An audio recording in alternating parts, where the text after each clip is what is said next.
Assalamualaikum warahmatullahi wabarakatuh. Perkenalkan, nama saya Lina Yulianti dari semester 2A. Di sini saya akan mereview pertemuan ke-12 di mata kuliah Hukum Pidana dengan dosen Profesor Dr. Hajah Heni Nuraini SMH beserta asisten dosen Dr. Emrendi Aridayandi SMH.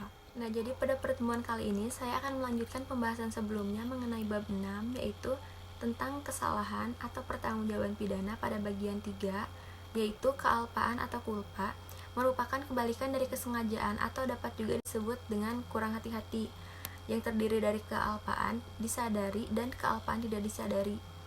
Yaitu ada unsur-unsur kealpaan. Pelaku dapat menduga terjadinya akibat perbuatan.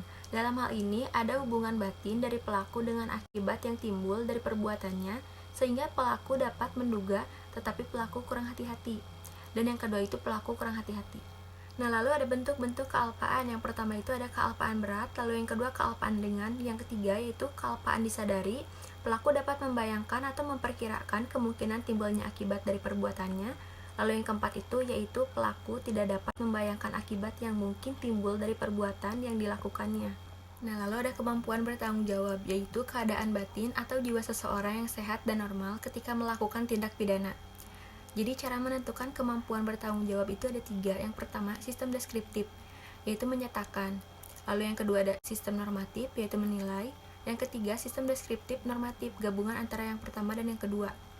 KUHP Indonesia menganut sistem yang ketiga, yaitu deskriptif normatif. Dengan alasan deskriptif artinya keadaan jiwa pelaku digambarkan oleh psikiater, dan normatif artinya hakimlah yang menilai dan menyimpulkan perbuatan tersebut mampu atau tidak mampu, yang didasarkan pada hasil pemeriksaan di pengadilan.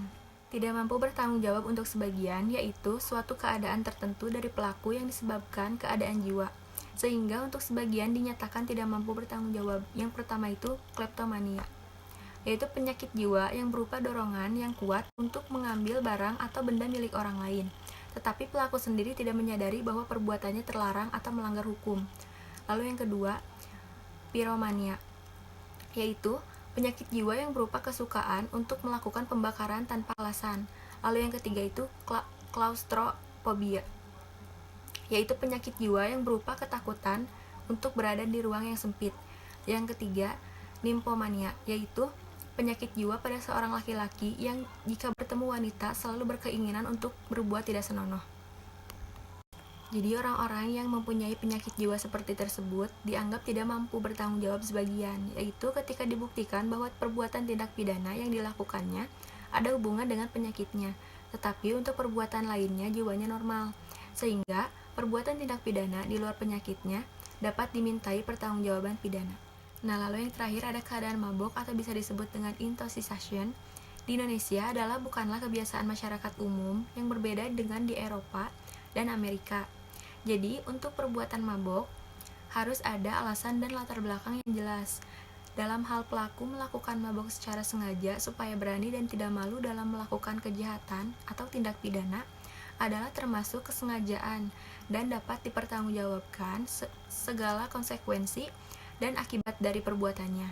Jadi bukan alasan pemaaf atau penghapus pidana. Atas dasar itu harus dilihat batas mampu atau tidak mampu bertanggung jawab. Mungkin cukup sekian yang bisa saya sampaikan. Mohon maaf bila ada kesalahan. Wassalamualaikum warahmatullahi wabarakatuh.